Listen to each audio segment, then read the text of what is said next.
Vamos entonces a finalizar con la unidad de sistema excretor. Nosotros el día viernes estuvimos viendo la formación de la orina, estuvimos viendo la estructura de la nefrona y vimos cómo la composición de la orina iba cambiando a lo largo de los distintos tubos de la nefrona, ¿sí? Vimos cómo esa orina primero se filtraba a la sangre y a partir de ahí se empezaba a hacer este recorrido hasta que finalmente la orina salía formada. ¿Qué vamos a ver ahora? Vamos a ver el control hormonal. Es decir, bueno, ustedes han visto a lo largo de endocrino, circulatorio, un montón de hormonas, y en muchas de esas les dijimos, por ejemplo, disminuye la diuresis o aumenta la presión arterial. Bueno, acá vamos a integrar esas hormonas que han visto en endocrino y circulatorio con sistema excretor, que es lo que ustedes acaban de ver, puntualmente con la formación de la orina. Entonces van a ver, cuando nosotros les decíamos, por ejemplo, no sé, la antidiurética disminuye la diuresis. ¿Cómo hace para disminuir la diuresis? ¿Qué es lo que hace en realidad? Empezamos justamente con la antidiurética o vasopresina. La antidiurética o vasopresina es un nonapéptido, es decir, está formado por 9 aminoácidos. La producía nuestro querido hipotálamo y la almacenaba en nuestra neurohipófisis. La antidiurética va a ejercer efecto en el tubo colector de la nefrona y en la porción final del tubo contorneado distal. ¿Qué quiere decir? Si volvemos para atrás, va a ejercer efecto en el tubo colector y la porción final del tubo contorneado distal. ¿Qué es lo que hace en esas estructuras? Lo que hace es aumentar la reabsorción de agua. ¿Qué quiere decir? Que si yo aumento la reabsorción de agua, mi orina sale hipertónica. Entonces, cuando esté la presencia de antidiurética, la orina va a salir hipertónica, porque se reabsorbe agua. Y entonces, ¿qué factores hacen que yo libere antidiurética? Bueno, les cuento. Hay factores que son importantes, como por ejemplo la osmolaridad y la presión arterial, que van a modificar la secreción de antidiurética, pero también hay otros factores que influyen en la secreción de antidiurética y que no son la presión arterial ni la osmolaridad. Si nos referimos a esto puntualmente que les estoy diciendo, que es la osmolaridad y la presión arterial, cuando disminuye la presión sanguínea, por ejemplo, ante una hemorragia, o cuando aumenta la concentración, es decir, aumenta la osmolaridad, por ejemplo, cuando me deshidrato, en ambos casos se estimula la secreción de antidiurética. Lo mismo que la angiotensina 2, que también la vimos el sistema renina-angiotensina, también estimula la liberación de antidiurética.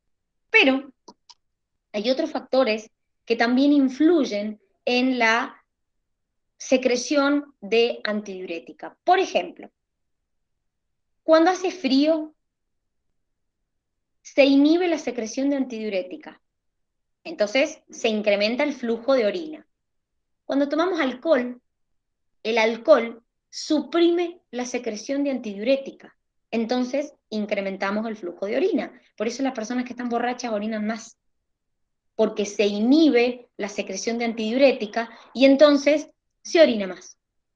El dolor y el estrés emocional aumentan la secreción de antidiurética.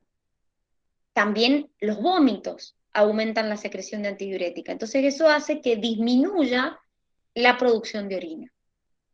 Entonces esta es una de las hormonas que regulan la producción de la orina. La antidiurética, que en realidad ya la habíamos visto en endocrino y también en circulatorio. Segunda, aldosterona, otra que también vimos, producida por la corteza suprarrenal, era un mineralocorticoide. Esta también ejerce efecto en el tubo contorneado distal y en el conducto colector, como la antidiurética. ¿Cuál es la diferencia? Que estimula otra cosa. Esta te estimula que se reabsorba sodio hacia la sangre y que se excrete potasio hacia la orina. Entonces, ¿Qué estimula a la liberación de aldosterona?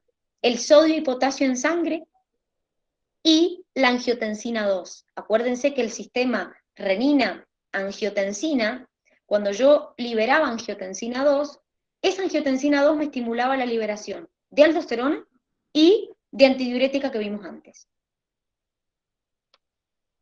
Renina, importantísima, es una enzima proteolítica, es un péptido que libera el aparato yuctaglomerular del riñón. ¿Qué hacía la renina? Nos convertía el angiotensinógeno en angiotensina 1. Acuérdense, sistema renina-angiotensina. ¿Y qué es el aparato yuctaglomerular? Bueno, esto que tienen acá es la arteriola aferente. Esto que tienen acá es la arteriola eferente. Esta es la cápsula de Bowman y estos son los capilares glomerulares. Entonces, el aparato yuctaglomerular está formado por 3 estructuras. Células yuctaglomerulares, que son estas, que se encuentran en la arteriola aferente.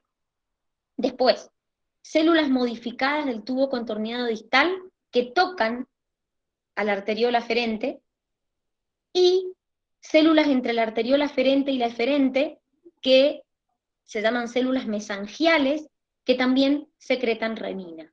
Entonces, esto es lo que se conoce como aparato yuctaglomerular.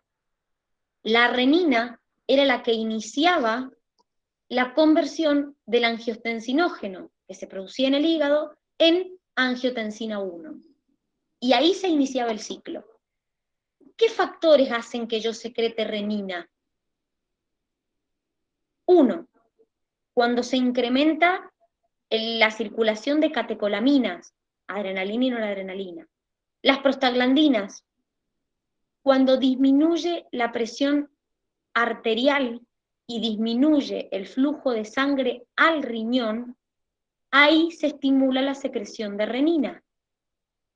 Repito, cuando disminuye la presión arterial y disminuye el flujo de sangre a mi riñón, se estimula la secreción de renina. También hay factores que la inhiben a la renina. Por ejemplo, cuando se incrementa la reabsorción de sodio, cuando aumenta la presión arterial, cuando se secreta angiotensina 2 o cuando se secreta antidiurética. Te inhiben la secreción de renina. Entonces, si nosotros hacemos una relación, miren, acá aparece la angiotensina 2. ¿Por qué? Porque la renina te convertía angiotensinógeno en angiotensina 1. Y después la ECA, que es la enzima convertidora de angiotensina, que la producía el riñón y el pulmón, te convertía angiotensina 1 en angiotensina 2.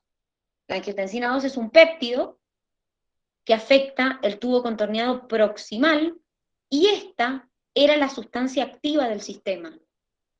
Esta era hipertensora, que aumentaba la presión sanguínea. ¿Cómo? Por distintos motivos. Una, te contraía los vasos sanguíneos. 2, estimulaba la secreción, ya lo dijimos, de antidiurética y de aldosterona. 3, te estimulaba la sed. ¿Y cuándo se libera angiotensina 2? Cuando disminuya la presión arterial y los niveles de sodio en sangre.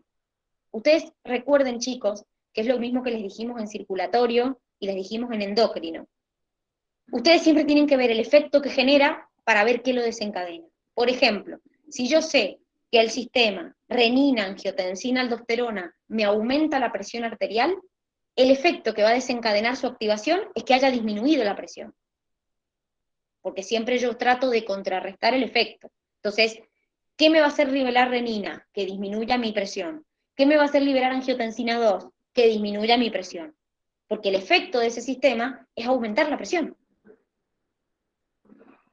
Después tenemos otra hormona, que también vieron ustedes, que es el FAN, o factor natriurético auricular, en este caso liberado por el corazón, por las aurículas del corazón. Es un péptido y va a ejercer 2 efectos. Uno, en el tubo contorneado distal y el conducto colector de la nefrona, y otro, en la corteza suprarrenal. El efecto directo es que hace que se inhiba la reabsorción de sodio en el tubo contorneado distal. Entonces, si yo no reabsorbo sodio, el sodio queda en la orina, y entonces pierdo sodio por orina, y eso se llama natriuresis. Quiere decir que el FAN me aumenta la producción de orina y la excreción de sodio y agua por orina. Por lo tanto, va a disminuir mi presión arterial. Indirectamente, ejerce efecto en la corteza suprarrenal. ¿Qué hace? Inhibe que se secrete aldosterona. Entonces, el FAN, ¿cuándo lo voy a liberar? Y pienso, si me está disminuyendo la presión, lo voy a liberar cuando la presión sanguínea haya aumentado. Porque el efecto de él es disminuir la presión arterial. ¿Se entiende lo que voy? A esto de que la hormona genera el efecto contrario a lo que la desencadenó. Sí, Dani. Bien, perfecto. Y por último, tenemos la eritropoyetina, que es una hormona que no está relacionada con la presión arterial o con la formación de la orina, sino que es una hormona que se produce en el riñón principalmente. ¿Dónde ejerce efecto? Ejerce efecto en la médula ósea. ¿Qué hace? Estimula la formación de los glóbulos rojos, es decir, la eritropoyesis.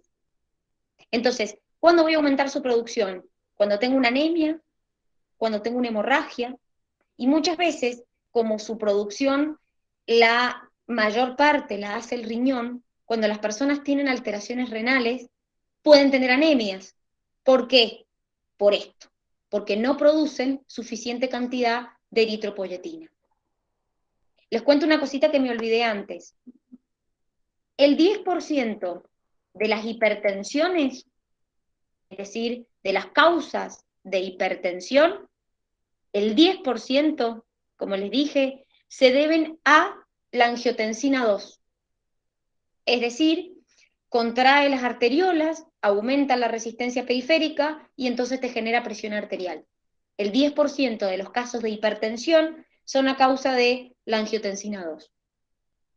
Entonces muchos medicamentos para la hipertensión lo que te inhiben es la ECA, que es la que te convierte angiotensina 1 en angiotensina 2.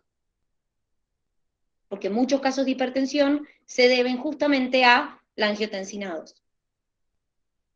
Fíjense que esto es un repaso. Esto lo vimos en endocrino, lo vimos en circulatorio, lo volvemos a ver en excretor.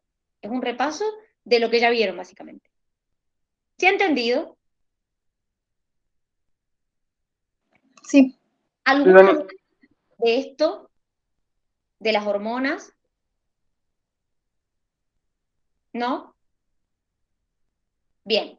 Entonces, muchachos, nos vamos a ir al Moodle, vamos a ir a hacer el TP, ya está cargado, y en un ratito volvemos al Meet y hacemos la corrección de ese TP. Por favor, pónganse ya a hacerlo. Es cortito, tiene 10 preguntas. Así lo alcanzan a terminar antes de que hagamos la corrección. ¿Sí? Nos vemos en un ratín nomás. Vamos con el TP entonces. Nos vemos en un ratito. Ok, Dani. Cualquier cosa que